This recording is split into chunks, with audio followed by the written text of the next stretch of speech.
American president Donald Trump കഴിഞ്ഞ ദിവസം നടത്തിയ ഒരു പ്രസംഗം പാകിസ്ഥാന്റെ യഥാർത്ഥ ഗതികേട് ലോകത്തിന് മുന്നിൽ തുറന്നു കാട്ടുകയാണ്. താൻ ഇടപെട്ടില്ലായിരുന്നെങ്കിൽ പാകിസ്ഥാൻ പ്രധാനമന്ത്രി ഷഹബാസ് ഷെരീഫ് കൊല്ലപ്പെടുമായിരുന്നു എന്നാണ് ട്രംപ് പറയുന്നത്. അതായത് ഇന്ത്യ പാകിസ്ഥാനെ എടുത്തിട്ട് അമ്മാനമാടിയനെ എന്ന് ട്രംപ് തന്നെ ഇപ്പോൾ സാക്ഷ്യപ്പെടുത്തുന്നു. അമേരിക്കൻ കോൺഗ്രസിന്റെ സംയുക്ത സമ്മേളനത്തെ അഭിസംബോധന ചെയ്യുമ്പോഴാണ് ട്രംപ് ഈ കാര്യം പറഞ്ഞത്.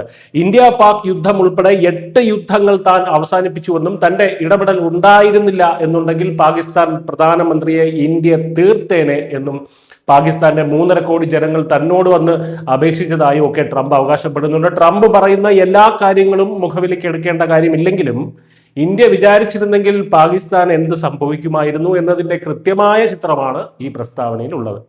കഴിഞ്ഞ മെയ് മാസത്തിൽ നടന്ന ഓപ്പറേഷൻ സിന്ദൂറിനെ പറ്റിയാണ് ഈ പറയുന്നതെന്ന് നിങ്ങൾക്കറിയാമായിരിക്കുമല്ലോ. 26 സിവിലിയന്മാർ, നമ്മുടെ ഭാരതീയർ കൊല്ലപ്പെട്ട പഹൽഗാം ഭീകരാക്രമണത്തിന് മറുപടിയായി ഇന്ത്യ ഓപ്പറേഷൻ സിന്ദൂർ ആരംഭിച്ചു. പാകിസ്ഥാനിലെയും പാക് അധീന കാശ്മീരിലെയും 9 ഭീകര കേന്ദ്രങ്ങളാണ് ഇന്ത്യ വിജയകരമായി തകർത്ത് തരിപ്പണമാക്കിയത്. 5 പാകിസ്ഥാൻ യുദ്ധവിമാനങ്ങളും മറ്റൊരു വലിയ വിമാനവും ഇന്ത്യൻ സൈന്യം വെടിവെച്ചിട്ടു. S-400 വ്യോമ പ്രതിരോധ സംവിധാനങ്ങൾ ഉപയോഗിച്ചുള്ള ഇന്ത്യയുടെ ഈ പ്രത്യാക്രമണം പാകിസ്ഥാന്റെ നട്ടല്ലൊടിച്ചു എന്ന് തന്നെ പറയാം.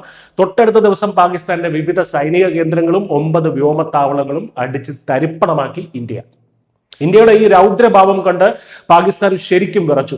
പക്ഷെ ഇവിടെ അമേരിക്കൻ പ്രസിഡന്റ് പറയുന്നത് പോലെ ട്രംപ് വന്ന് രക്ഷിച്ചത് കൊണ്ടല്ല ഇന്ത്യ ആക്രമണം നിർത്തിയത്. കഴിഞ്ഞ മെയ് മാസത്തിൽ ഉണ്ടായ ഈ സംഘർഷത്തിൽ ഒരു ലോക നേതാക്കളും മധ്യസ്ഥത വഹിക്കാൻ വന്നിട്ടില്ല എന്ന് പ്രധാനമന്ത്രി നരേന്ദ്രമോദി തന്നെ വ്യക്തമാക്കിയതാണ്.